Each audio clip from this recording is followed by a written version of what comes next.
வணக்கம் அன்பு நெஞ்சங்களே. இன்னைக்கு நம்மளோட இணைந்திருக்கும் சிறப்பு விருந்தினர் திரு லிவர் அவர்கள். வணக்கம் திரு லிவர். வணக்கம் டாக்டர். உடம்புல நீங்கள் என்ன வேலை பார்க்குறீங்க அதை முதல்ல சொல்லுங்கள். என்னுடைய முக்கியமான வேலை ஃபுல் மெட்டபாலிசமும் என் கண்ட்ரோல் தான். நீங்கள் என்னென்ன சாப்பிட்றீங்களோ அதுக்கான என்சைம் சப்ளை பண்ணுறதே நான் தான். எனக்கே 2 அசிஸ்டன்ட் இருக்காங்க. ஒருத்தன் கணையம், இன்னொருத்தன் பித்தப்பை. நான் ஒழுங்காக வேலை செஞ்சால் தான் அவங்க 2 பேரும் வேலை செய்வாங்க.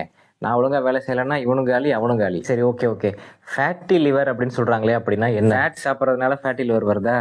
பாட்டில்டு பீவரேஜஸ், அதில் போடுற அவ்வளோ சுகர், ப்ராசஸ்ட் ஃபுட்ஸ், மைதா மாவு, இந்த மாதிரி ஜங்க் ஃபுட்ஸ் எல்லாம் சாப்பிட்றதுனால என்னாலே ஒரு அளவு தான் தாங்க முடியும். ஸ்டேஜ் 1னா மேனேஜ் பண்ணிப்பேன். ஸ்டேஜ் 2 ஃபேட்டி லிவர்னால் கொஞ்சம் டார்ச்சர் பண்ணிடுவேன். ஸ்டேஜ் 3 ஃபேட்டி லிவர் போச்சுன்னா அப்படியே ஃப்ளாட் ஆகிடுவேன், நீங்கள் காலி.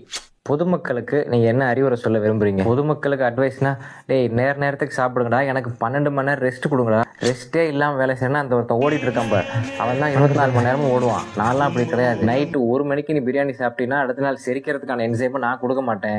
வயிற்று வலி வந்து அப்புறம் இவன்ட்டு தான் போய் நீ காசு செலவு பண்ணணும், பார்த்துக்க. சரி, ஏன் இவ்வளோ கோவப்படுறீங்க? ஒருமையில் பேசுறீங்க, கொஞ்சம் மரியாதையாக பேசுறீங்க. மரியாதையா? அவங்க யாருமே எனக்கு மரியாதை கொடுக்கறது கிடையாது. அவங்க என்ன மரியாதை நடத்தினா நான் அவங்களுக்கு மரியாதை கொடுக்க போகிறேன். Give respect, take respect. நன்றி லிவர் அவர்களே. எங்கப்பா பயங்கரமான கோவக்காரா இருப்பாப்புல இருக்கு. அடுத்து 2 பேர் வேற வெயிட்டிங்ல இருக்காங்க பேட்டி எடுக்கிறதுக்கு. அவங்க இன்னும் கடுமையான கோவக்காரங்களா இருக்காங்க. அவங்க எப்படி சமாளிக்க போறோம்னு தெரியல.